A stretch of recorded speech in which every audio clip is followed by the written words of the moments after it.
Good morning मेरे प्यारे class 12 के बच्चों। तो आपके लिए आ गया तीसरा पोयम का सेंट्रल आइडिया, जिसका नाम है ए थिंग ऑफ ब्यूटी।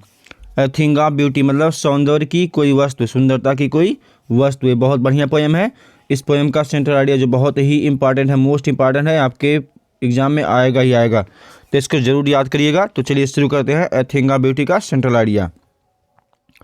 तो सर्वप्रथम पहले इसका मीनिंग को देख लें ताकि आपको इसको समझने में भी बहुत आसानी हो, आप इसको बढ़िया से समझ सकें। जैसे ब्यूटी मतलब होता है सुंदरता, ठीक है। जॉय मतलब होता है आनंददायी, मतलब आनंद देने वाली। फॉरएवर मतलब हमेशा के लिए। पॉजिटिविटी मतलब होता है सकारात्मकता। मोटिवेशन मतलब प्रेरणा। और हार्डलेस मतलब होता है कि बाधाएं, कठिनाइयाँ, ठीक है। आगे बढ़ते हैं, और भी मीनिंग है कुछ, देखते हैं उसको। डाउनफॉल मतलब होता है पतन। इनकरेजमेंट मतलब प्रोत्साहन। एफर्ट मतलब होता है प्रयास। बेटरमेंट मतलब बेहतरी, मतलब अच्छे के लिए। नेगेटिव मतलब होता है नकारात्मकता। सर्वाइवल मतलब अस्तित्व या जीवित रहने के लिए। स्ट्रगल मतलब होता है संघर्ष। डेट्स मतलब दिवंगत यानी जो मर चुके हैं। एस्टिमेट मतलब होता है सम्मानित। एंसेस्टर्स मतलब होता है पूर्वज। सोसाइटी में समाज। इग्नोर मतलब नज़रअंदाज करना। ब्लेसिंग मतलब आशीर्वाद। इमॉर्टल मतलब होता है अमर, ठीक है। अब जो है इस सेंट्रल आइडिया की ओर बढ़ते हैं, इसके मीनिंग हो गए हैं। अब देखिए शुरू करते हैं सेंट्रल आइडिया। कह द पोएट जॉन किट्स, इसके जो पोएट हैं, has written this poem about the things of beauty around us. क्या जो कवि हैं जॉन किट्स, उन्होंने इस कविता को लिखा है थिंग्स ऑफ ब्यूटी मतलब सौंदर्य की चीज़ों के बारे में। अराउंड अस मतलब हमारे आसपास की जो सौंदर्य की चीज़ें हैं, जो सुंदरता की चीज़ें हैं, उस चीज़ों के बारे में उन्होंने लिखा हुआ है। तो जो सौंदर्य की चीज़ें हैं बहुत कुछ हो सकती हैं। कोई जो है मोबाइल फ़ोन हो सकता है, प्रकृति का कोई दृश्य हो सकता है, कोई लड़की हो सकती है, कोई पुरुष हो सकता है, कोई व्यक्ति हो सकता है, मतलब ये थिंग ऑफ ब्यूटी कुछ भी हो सकता है। तो इस थिंग ऑफ ब्यूटी के बारे में उन्होंने बताया है। He says that A thing of beauty is a joy for ever and never ends.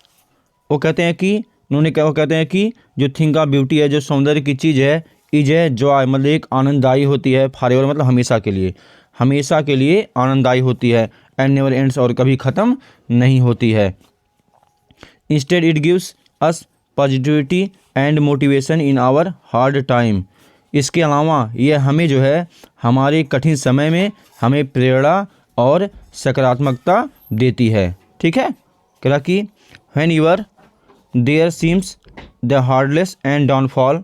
क्या कि जब कभी भी सीम्स मतलब प्रतीत होता हो, हार्डलेस मतलब बाधाएं, एंड डाउनफॉल मतलब पतन, ठीक है। बाधाएं और पतन इन द लाइफ यानी जीवन में जब कभी भी प्रतीत होता हो जीवन में बाधाएं या पतन, a thing of beauty gives encouragement to move forward and work and effort for the betterment and the negativity is removed. तो कह कि जब कभी भी जीवन में बाधाएं या पतन हो तो ए थिंग ऑफ ब्यूटी जो सुंदर की चीज़ होती है, गिव्स इनकरेजमेंट मतलब हमें प्रोत्साहन देती है। टू मूव फॉरवर्ड मतलब आगे बढ़ने के लिए। एंड वर्क काम करने के लिए। एफर्ट मतलब प्रयास करने के लिए। फॉर द बेटरमेंट मतलब बेहतरी के लिए, बेहतर प्रयास करने के लिए, काम करने के लिए हमें प्रोत्साहन देती है। And the negativity is removed और जो नकारात्मकता उसको हटाने के लिए, ठीक है। कह कि जो सौंदर्य की चीज़ है, जब हमारे जीवन में कठिनाई या जो है पतन होता है तो सुंदर की चीज़ जो है हमें निगेटिविटी मतलब नकारात्मकता को हटाने के लिए और बेहतरी के प्रयास और काम के लिए आगे बढ़ने के लिए हमें प्रोत्साहन देती है। Clear. Nature also plays role of for the survival and struggle of the creature. क्या नेचर मतलब प्रकृति भी प्राणी के लिए, प्राणी के संघर्ष और अस्तित्व के लिए एक अहम भूमिका निभाता है। मतलब प्रकृति भी प्राणी के संघर्ष और अस्तित्व के लिए एक अहम भूमिका निभाता है। क्लियर। कह कि नेचर आल्सो टीचेज, प्रकृति भी हमें सिखाता है, प्रकृति हमेशा सिखाता है। नेचर ऑलवेज टीचेज मतलब प्रकृति हमेशा सिखाता रहता है। माइटी डेट्स मतलब जो शक्तिशाली, जो ठीक है, जो पराक्रमी। डेट्स मतलब दिवंगत हैं, जो मर चुके हैं, पराक्रमी। और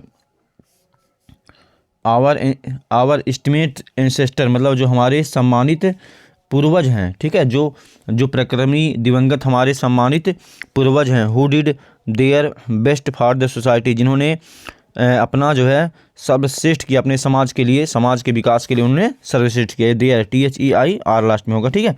तो जिन्होंने अपने समाज के लिए बेहतर किया, they can not be ignored, उन्हें नज़रअंदाज नहीं किया जा सकता है। ठीक है। In the form of blessing, मतलब आशीर्वाद के रूप में, we find the immortal drinks, हमें जो है एक अमर पेय जल मिला हुआ है। ठीक है। मतलब उनके इन आशीर्वाद के रूप में हमें एक पेय मिला हुआ है, एक अमर पेय मिला हुआ है। जैसे हो गया नॉलेज एंड मोरल, मतलब नॉलेज मतलब हमें ज्ञान मिला हुआ है और नैतिकता मिला हुआ है। ठीक है। क्या द लेगसी वी रिसीव्ड, मतलब जो विरासत हमें मिला हुआ है फ्रॉम आवर सीनियर्स, मतलब हमारे सीनियर मतलब वरिष्ठों से जो विरासत हमें मिला हुआ है। दीज ऑल थिंग्स, और ये सारी चीज़ें डेवलप मतलब विकसित करती हैं पॉजिटिविटी मतलब सकारात्मकता, which is a joy for ever, जो सदा के लिए क्या होता है, आनंददायी होता है। मतलब ये सारी चीज़ें हमारे अंदर जो एक पॉजिटिविटी मतलब एक सकारात्मकता पैदा करती हैं, जो हमेशा के लिए एक जो है क्या होता है, आनंददायी होता है। तो इस पोएम के सेंट्रल आइडिया को आप जरूर याद करिएगा। ये बहुत ही इंपॉर्टेंट पोएम है आपके इस बोर्ड के लिए, तो आप इसको जरूर याद करिएगा। आप बने रहिए हमारे साथ, हम पूरे सिलेबस को जरूर कवर करेंगे। Thanks for watching.